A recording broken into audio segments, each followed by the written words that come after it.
Hola hermano, viernes 18 de julio de 2025, estamos en Nación Digital para todos ustedes.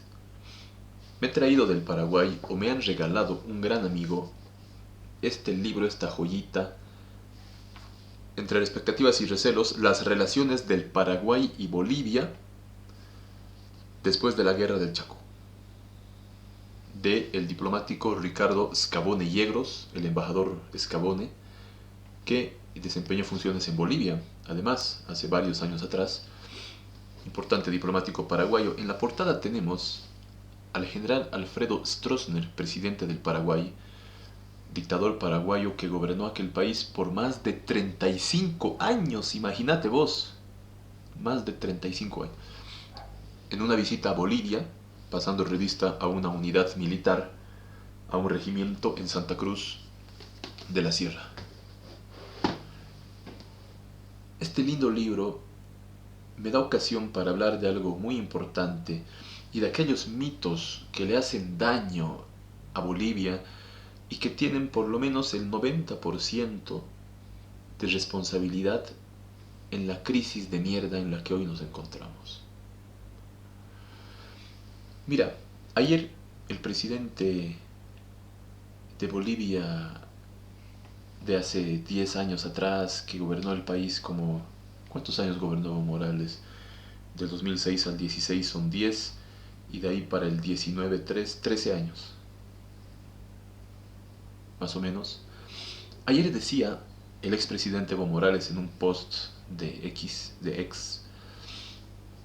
una publicación condenando el golpe de García Mesa, 45 años del golpe y bla bla bla, y lo mismo que se repite en todo lado.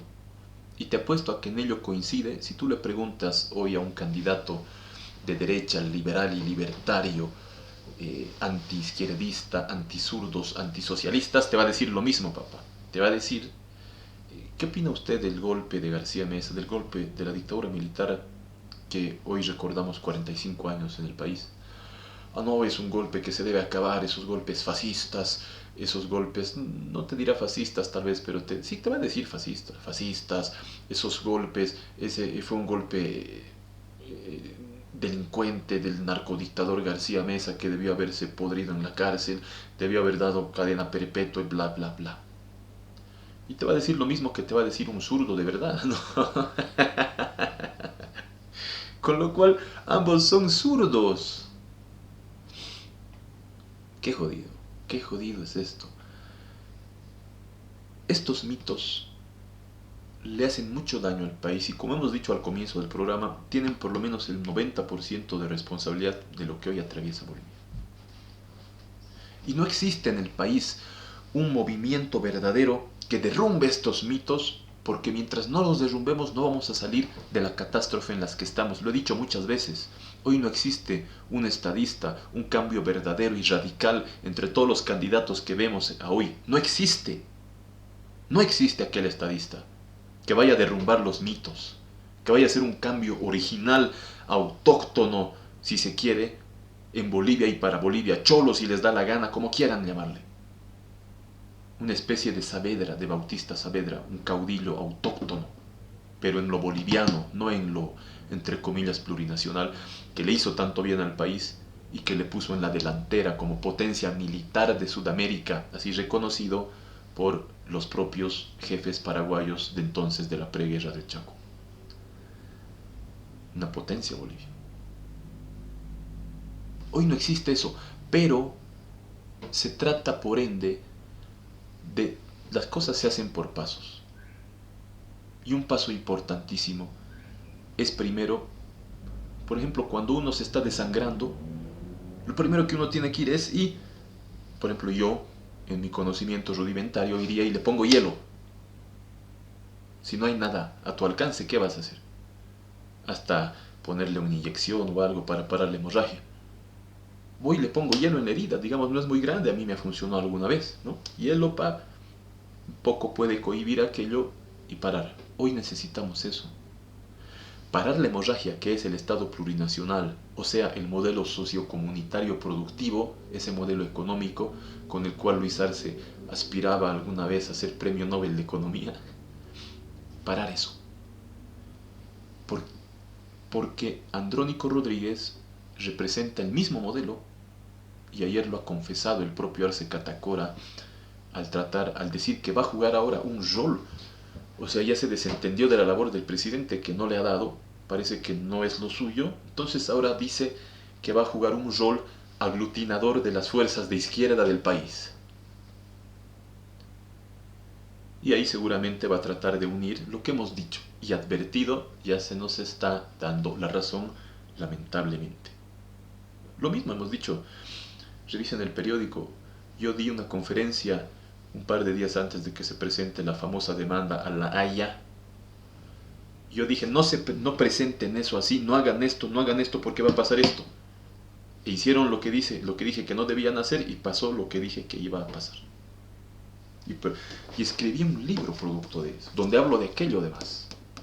Donde ves cómo se me ha dado la razón y que yo he advertido aquello. En artículos de prensa, en conferencias, acá están los artículos de la prensa que yo publiqué, una conferencia antes de presentar la demanda a Bolivia en la Haya.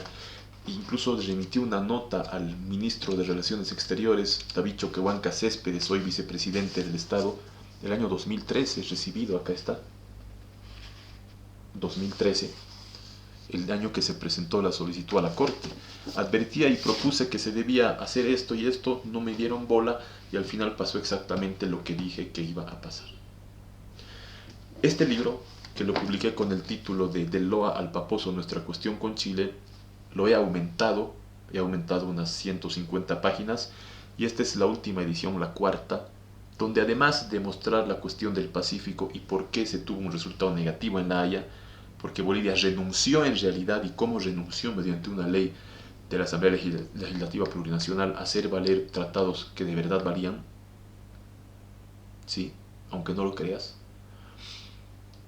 Y el que depositó el instrumento de retiro de reserva fue Diego Pari, embajador de Bolivia en la OEA, ley promulgada por Evo Morales Ayma.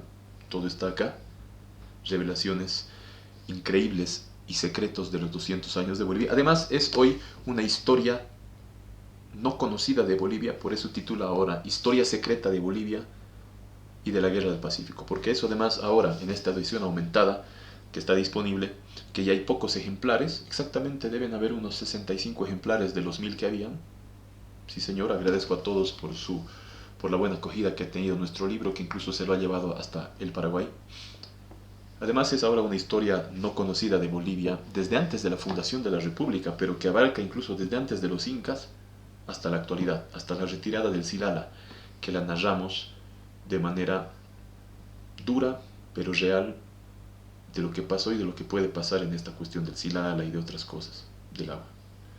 Al estilo, no al estilo del Alcides Arguedas, que es mi maestro, pero en un tono, digamos, objetivo, crudo y serio. Entonces decíamos que estos mitos, por ejemplo, nunca nos van a hacer bien, y si no luchamos contra ellos, no vamos a salir de la crisis en la que estamos en la actualidad. Y me refiero a esto, hoy no se dice, y yo llamo al debate hoy, a 45 años del golpe de Estado de García Meza, cuando estamos en una situación muy similar de empantanamiento, porque el golpe de García Meza se debió a que un grupo de gente no se pudo poner de acuerdo igual que hoy y punto. Allá, en la elección de 1979, elecciones generales, de acuerdo a la Constitución, cuando ningún candidato obtuviera más del 50% de votos, lo elegía el Congreso entre los 3 más votados, elegía al presidente de la República en sesión pública y permanente, hasta que la votación decida quién es el presidente. Y se reunió el Congreso porque ninguno obtuvo 50% más uno, entre Paz Estensoro, entre Silas Suazo y el otro, no me acuerdo hasta ahora quién era, debía votar y elegir. Pero empataba, no se ponían de acuerdo, no se pudo poner de acuerdo el Congreso, los honorables representantes nacionales, que entonces se constituyeron en honorables porotos, como decía Luis, no lo veas, aquel gran periodista Gustavo Adolfo Otero, el reporter Pérez, en su libro El honorable poroto, haciendo una crítica a algunos diputados y senadores que no pueden ver su rol, el rol que tienen, la responsabilidad que tienen ante la historia.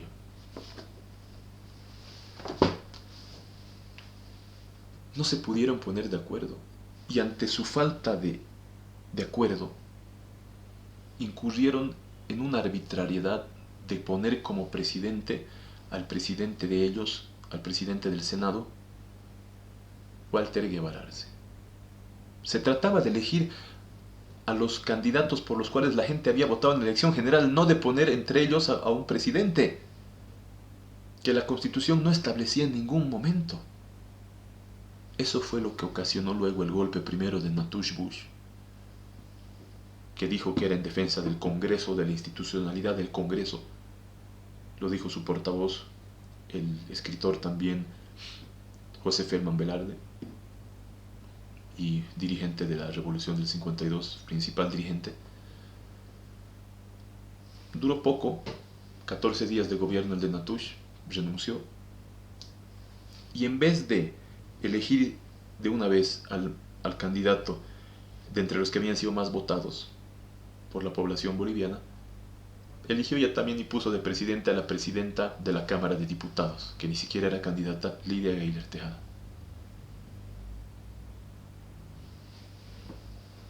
Lo cual ocasionó la reacción, porque a mí García Mesa me dijo, yo hablé con él varias veces, lo entrevisté para nuestro semanario impreso Nación, hace 10 años igual, el 2015, pero luego lo volví a visitar y fui amigo del general García Mesa, y respeto su memoria. Y él me dijo que el pronunciamiento militar de las Fuerzas Armadas de la Nación, encabezada por él como comandante del ejército, se debió a la defensa de la Constitución, porque había violentadose ese orden en el hecho de no ponerse de acuerdo el Congreso y nombrar arbitrariamente un presidente de entre ellos, que la Constitución no permitía. Y él me dijo a mí que era un gobierno en defensa de la Constitución y que su propósito era constitucionalizar el país, y que fue dramático para los bolivianos, trágico, pero que ni así aprendimos, ni así aprendemos, carajo, ni así aprendemos. Y hoy, un grupo de gente que tiene una responsabilidad ante la historia, que ninguno de ellos es un caudillo, ninguno de ellos es un estadista verdadero, que realmente vaya a cambiar las cosas históricas de este gran país, que tiene cosas grandes que hacer, pero que sin embargo es necesario, porque somos democráticos y respetamos la Constitución. No pueden ponerse de acuerdo para evitar que Bolivia se siga hundiendo en un gobierno abusivo, en un sistema que, aprovechando el poder, ha cooptado instituciones, ha hecho reformas como la segunda vuelta y la diferencia de 10% y el 40% y todo aquello, aprovechando que maneja el aparato del Estado y la empleomanía y los burócratas, que son miles y miles y que por conservar su pega van a votar por el partido en función de gobierno, aprovechando ello, no han sido capaces, y no son capaces hasta ahora, ¿no?, de ponerse de acuerdo para acabar con ese sistema que nos ha llevado al caos en el que estamos hoy. Su único papel es ese, es contribuir a cambiar de sistema para que pare la hemorragia. Y luego, de aquí a futuro, se podrá hacer las verdaderas reformas que necesita este país. Pero ni en eso pueden ponerse de acuerdo. Hubo un acuerdo a principio de año de respaldar el bloque de unidad famoso, bloque de unidad, 3 palabras. Hacer una encuesta a ellos, el que resultare primero, los demás lo iban a apoyar para hacer un solo bloque de unidad, porque es la única forma de asegurar para Bolivia la salida de la crisis, el cambio del sistema. De lo contrario, se van a unir los otros y van a ganar la elección. Ayer Arce Catacora ya dijo aquello. Luego se ha hecho 2 encuestas más, ya no por ellos internas, sino externas, por una consultora técnica con origen en París, Francia, Ipsos Sismori, que difícilmente se le puede acusar de ser comprada por alguien, por algún candidato. Es una encuestadora que da la casualidad que no se ha equivocado en las últimas 5 elecciones, qué sé yo, que hubo en el país. Sí, da la casualidad, la tremenda casualidad. Y que ahora se ha ratificado otra vez al primero en la persona de Samuel Doria Medina, que pudo llamarse Venancio Jiménez. Pero cayó en él. Y los otros debían ponerse de acuerdo y esa candidatura, hacer un bloque de unidad en torno a esa candidatura. Que no es un sometimiento, es un bloque de unidad, donde pueden tener también participación en el gobierno, igual o más importante que el propio presidente. Pero no entienden aquello. No existe esa visión de responsabilidad ante la historia. Si no escuchan y si son sordos, bueno, lo ponemos para que puedan verlo y leerlo. Ante la historia. Eso no entienden los candidatos. Entonces estamos en un empantanamiento que puede desembocar en una calamidad para el país. Porque como ya te dije, Andrónico Rodríguez a su 11% le va a sumar el 1 de Eva Copa, ponle, 12, el 2 de Eduardo del Castillo, 14, el 3 de Johnny Fernández, 17. Hay muchos que están indecisos y que no han manifestado su intención de voto. Te apuesto a que muchos de ellos, más de la mitad, son funcionarios públicos.